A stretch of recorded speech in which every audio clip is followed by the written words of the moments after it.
Section 14 of Beowulf. This reading by Tad E. Beowulf, by Unknown. Translated by Francis Barton Gummere. 39.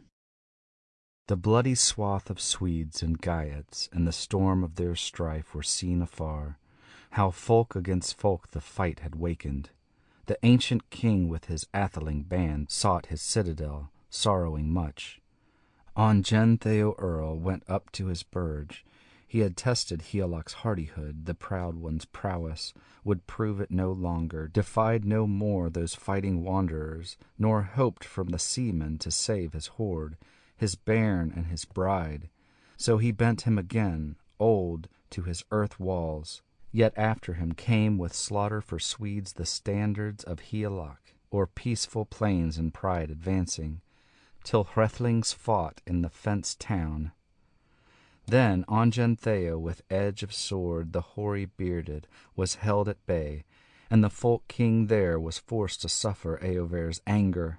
In ire at the king, Wolf Wonreding with weapon struck, and the chieftain's blood for that blow in streams flowed neath his hair.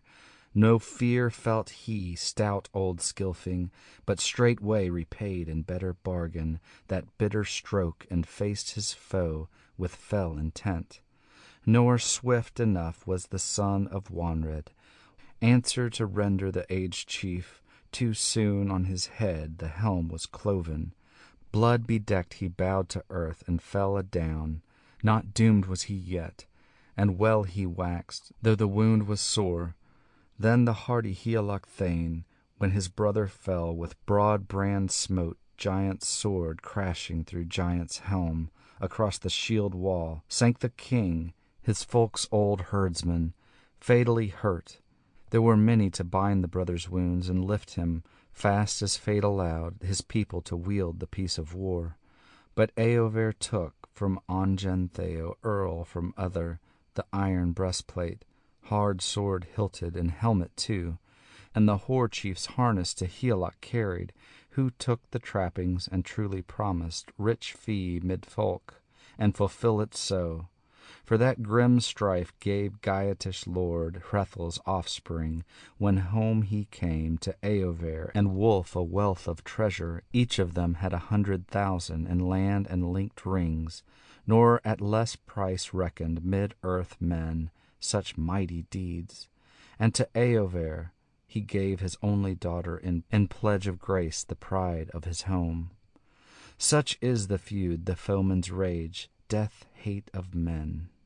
So I deem it sure that the Swedish folk will seek us home for this fall of their friends, the fighting Skilfings, when once they learn that our warrior leader lifeless lies, who land and hoard ever defended from all his foes, furthered his folk's wealth, finished his course a hardy hero.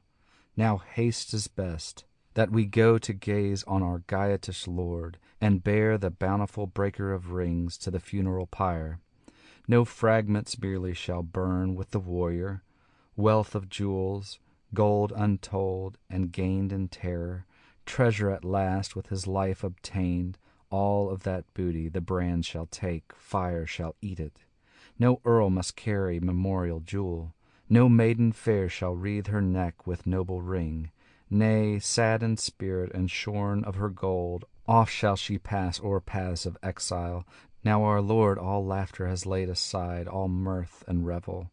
Many a spear, mourning cold, shall be clasped amain, lifted aloft, nor shall lilt of harp those warriors wake. But the wane-hewn raven, fain o'er the fallen his feast shall praise, and boast to the eagle how bravely he ate, when he and the wolf were wasting the slain. So he told his sorrowful tidings, and little he lied, the loyal man of word or of work. The warriors rose sad. They climbed to the cliff of eagles, went welling the tears the wonder to view, found on the sand there, stretched at rest, their lifeless lord, who had lavished rings of old upon them. Ending day had dawned on the doughty one, death had seized in woeful slaughter the Weders' king. There saw they, besides, the strangest being loathsome lying their leader near, prone on the field. The fiery dragon, fearful fiend, with flame was scorched. Reckoned by feet it was 50 measures in length as it lay. Aloft erewhile it had revelled by night, and anon come back, seeking its den. Now in death's sure clutch it had come to the end of its earth-hall joys. By it there stood the stoups and jars, dishes lay there, and deer-decked swords eaten with rust, as on earth's lap resting. 1,000 winters they waited there. For all that heritage huge, that gold of bygone men, was bound by a spell, so the treasure hall could be touched by none of humankind, save that heaven's king God himself might give whom he would, helper of heroes, the hoard to open, even such a man as seemed to meet him. 40. A perilous path it proved he trod who heinously hid that hall within, wealth under wall. Its watcher had killed one of a few, and the feud was avenged in woeful fashion. Wondrous seemed it what manner a man of might and valor oft ends his life, when the earl no longer in mead-hall may live with loving friends. So Beowulf, when that barrow's warden he sought, and the struggle, himself knew not in what wise he should wend from the world at last. For princes potent, who placed the gold, with a curse to doomsday covered it deep, so that marked with sin the man should be, hedged with horrors and hell bonds fast, racked with plagues, who should rob their hoard. Yet no greed for gold, but the grace of heaven, ever the king had kept in view. Beowulf spake, the son of Wechstan. At the mandate of one, oft warriors many sorrow must suffer, and so must we. The people's shepherd showed not aught of care for our counsel, king beloved. That guardian of gold he should grapple not, urged we, but let him lie where he long had been, in his earth-hall waiting the end of the world, the rest of heaven. The hoard is ours, but grievously gotten, too grim the fate which thither carried our king and lord. I was within there, and all I viewed, the chambered treasure whence chance allowed me, and my path was made in no pleasant wise under the earth-wall. Eager I seized such heap from the hoard as hands could bear, and hurriedly carried it hither back to my liege and lord. Alive was he still wielding his wits. The wise old man spake much in his sorrow, and sent you greetings, and bade that ye build, when he breathed no more, on the place of his balefire a barrow high, memorial mighty. Of men he was worthiest warrior wide earth o'er, the while he had joy of his jewels and burge. Let us set out in haste now, the second time to see and search the store of treasure, these wall-hid wonders, the way I show you, where gathered near ye may gaze your fill at broad gold and rings. Let the bier, soon made, be all in order, when out we come, our king and captain to carry thither. Man beloved, where long he shall bide, safe in the shelter of sovereign God. Then the Baron of Wechstan bade command, hardy chief to heroes many, that owned their homesteads, hither to bring firewood from far o'er the folk they ruled, for the famed one's funeral. Fire shall devour, and wan flames feed on the fearless warrior who oft stood stout in the iron shower, when sped from the string a storm of arrows shot o'er the shield wall. The shaft held firm, featly feathered, followed the barb. And now the sage young son of Wechstan 7 chose of the chieftain's thanes, the best he found that band within, and went with these warriors, one of 8, under hostile roof. In hand one bore a lighted torch and led the way.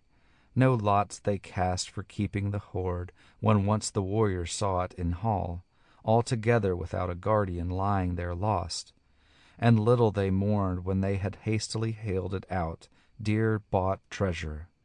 The dragon they cast, the worm o'er the wall for the wave to take, and surges swallowed that shepherd of gems. Then the woven gold on a wain was laden, countless quite, and the king was born, hoary hero, to Hrone's ness. 41.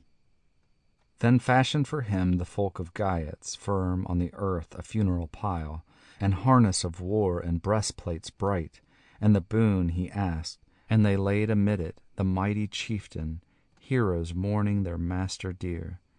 Then on the hill that hugest of balefires the warriors wakened. Wood smoke rose, black over blaze, and blent was the roar of flame with weeping. The wind was still, till the fire had broken the frame of bones, hot at the heart. In heavy mood their misery moaned they, their master's death, wailing her woe, the widow old, her hair upbound for Beowulf's death, sung in her sorrow, and said full oft she dreaded the doleful days to come, death's enow, and doom of battle and shame. The smoke by the sky was devoured. The folk of the Weders fashioned there on the headland a barrow broad and high, by ocean farers far descried. In 10 days' time their toil had raised it, the battle braves' beacon. Round brands of the pyre a wall they built, the worthiest ever that wit could prompt in their wisest men. They placed in the barrow that precious booty, the rounds and the rings they had reft erewhile, hardy heroes from hoard and cave, trusting the ground with treasure of earls, gold in the earth, wherever it lies, useless to men as of yore it was. Then about that barrow the battle-keen rode, atheling born, a band of 12 lament to make to mourn their king, chant their dirge and their chieftain honor. They praised his earlship, his acts of prowess worthily witnessed, and well it is that men their master friend mightily laud, heartily love, when hence he goes from life in the body forlorn away. Thus made their mourning the men of Geatland, for their heroes passing his hearth companions, quoth that of all the kings of earth, of men he was the mildest and most beloved, to his ken the kindest, keenest for praise. End of Beowulf. By Unknown. Translated by Francis Barton Gummere.